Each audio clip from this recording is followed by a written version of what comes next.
कहते हैं वही काटोगे जो बोओगे। ये बात पाकिस्तान के लिए तो बिल्कुल सच्ची साबित हो ही गई। इधर बीच हम लोग देख रहे हैं एक भी दिन नहीं छूट रहा है और अगले दिन कोई न कोई धमाका हो ही जा रहा है। लेकिन इस बार फिर से कल जो धमाका हुआ है वो धमाका बहुत बड़ा है। एक तो पाकिस्तान के अंदर, वहीं दूसरा बॉर्डर पर भी हुआ है। पाकिस्तान दोहरी तरफ से फंस चुका है। जानेंगे पाकिस्तान में ये क्या हुआ और क्यों यूरोप भारत के साथ आकर खड़ा हो गया है। सऊदी अरब ने जहां झटका दिया पर 27 देश भारत के साथ खड़े हैं। जानेंगे क्या है मामला। इसके अलावे बहुत कुछ, आइए जानते हैं इन खबरों को विस्तार से। पाकिस्तान इस वक्त दक्षिण एशिया का एक बीमार आदमी बन चुका है और ये एक ऐसा बीमार आदमी बन चुका है जिसका असर देखने को मिल रहा है। वैसे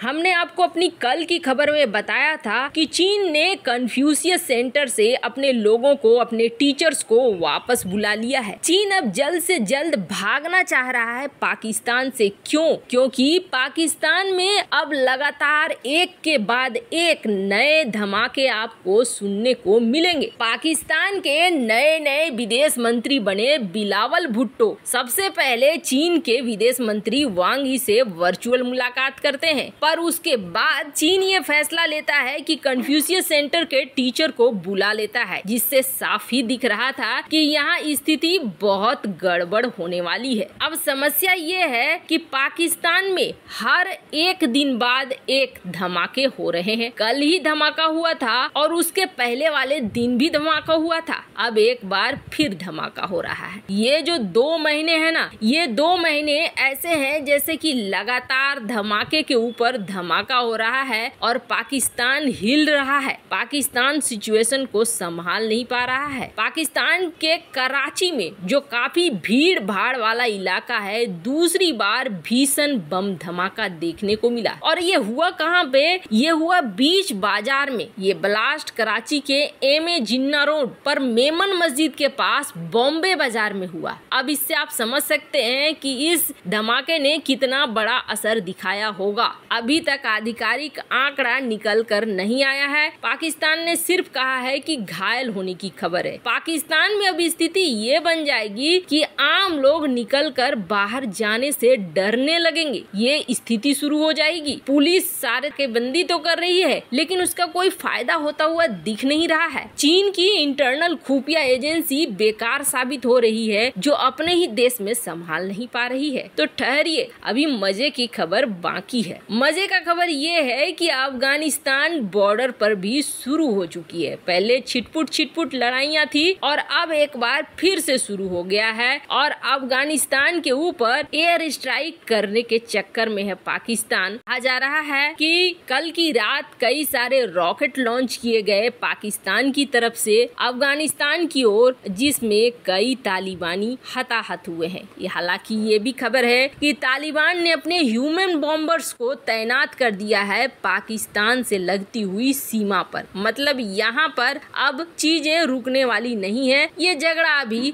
और भी बढ़ेगा। अब जरा सोचिए कि दोहरी मार झेल रहा है पाकिस्तान। कहते हैं जस करनी तस भरनी। पाकिस्तान ने ऐसा ही किया था भारत के साथ और अभी भी कर रहा है, इसलिए उसे भी भुगतना पड़ रहा है। खैर, पाकिस्तान की ये हालत, अभी ये समझ लीजिए कि पाकिस्तान डूबते हुए, दिवालिया होते हुए एक ऐसा अशांत देश बनने वाला है जिसके कई टुकड़े होने निश्चित दिख रहे हैं। खैर, जहां पाकिस्तान के अंदर इस तरीके के हालात बने हुए हैं, तो वहीं उसके गृह मंत्री शेख राशिद ने एक और बड़ी टिप्पणी कर दी है। उसने ये कहा है कि इमरान खान को अगर पकड़ा जाता है, जेल भेजा जाता है, तो आप समझ लीजिए कि श्रीलंका वाला हाल होगा पाकिस्तान का। अब घर की इंटरनल समस्याएं भी बढ़ती जा रही हैं। इन सब के बीच और भी कई तरह की खबरें निकल कर आ रही हैं। अब ये भी आ रही है कि तालिबान के हमले के डर से, तहरीके तालिबान से जो पाकिस्तानी सेना है वो बातचीत भी करना चाह रही है और बातचीत करने के लिए सीधे सीधे उसका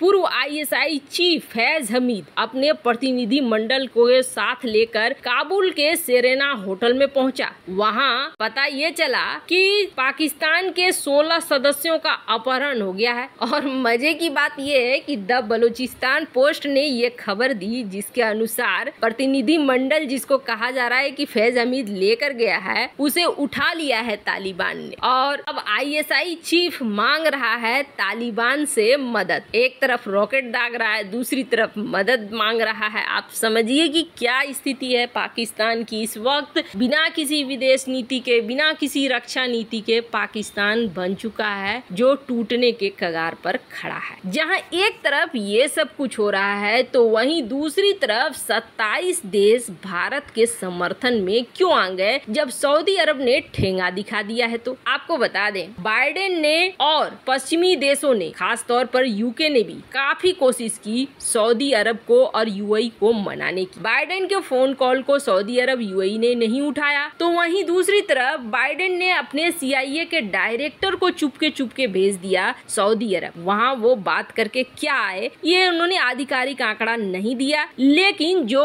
बातें आई मीडिया में उसके अनुसार इन्होंने उसी चीज को लेकर बात की जो इस वक्त बड़ा संकट बना हुआ है। लेकिन थोड़ा सा सोचिए, वेनेजुएला जो तेल उत्पादक में नंबर 1 है, उस पर प्रतिबंध लगाया अमेरिका ने। ईरान जो तेल उत्पादन में है उस पर प्रतिबंध लगाया अमेरिका ने। रूस जो तेल उत्पादन में है उस पर प्रतिबंध लगाया अमेरिका ने। अब जरा सोचिए, दुनिया भर में जो ये एनर्जी का संकट पैदा कर रहा है, ये पैदा कर कौन रहा है? ये कर रहा है अमेरिका। लेकिन अमेरिका चाहता है मनचाहे हिसाब से, उसके हिसाब से दुनिया चले। सऊदी अरब से वो चाहता है कि तुम प्रोडक्शन बढ़ा दो, पैसे की प्राइस कम कर दो, ताकि सब कुछ कंट्रोल रहे। दुनिया कहे नहीं अमेरिका सुपर पावर है, अमेरिका ने तो सब कुछ मैनेज कर लिया देखो। लेकिन सऊदी अरब ने वहाँ दिखा दिया ठेंगा। अब असर ये हो रहा है कि गलती अमेरिका की है और भुगत रहा है यूरोप के पास दूसरा ऑप्शन है नहीं जहाँ से वो तेल ले सके। सऊदी अरब, ओपेक के देश एक तरफ हो गए हैं। ऐसे में यूरोप मन मसोस कर अमेरिका के पीछे पीछे चलने को मजबूर है कि अमेरिका की नीतियों को ही चलो समर्थन देते हैं। अब उसके चक्कर में खुद के चूल्हे जलने बंद होने लगे हैं, जिसके बाद कथित तौर पर अब 27 देशों का मोर्चा संभाल रहा है भारत। दरअसल भारत अपनी पेट्रोलियम की, कच्चे तेल की खरीद बढ़ा ही रहा है, घटा नहीं रहा है। अब इनके बढ़ते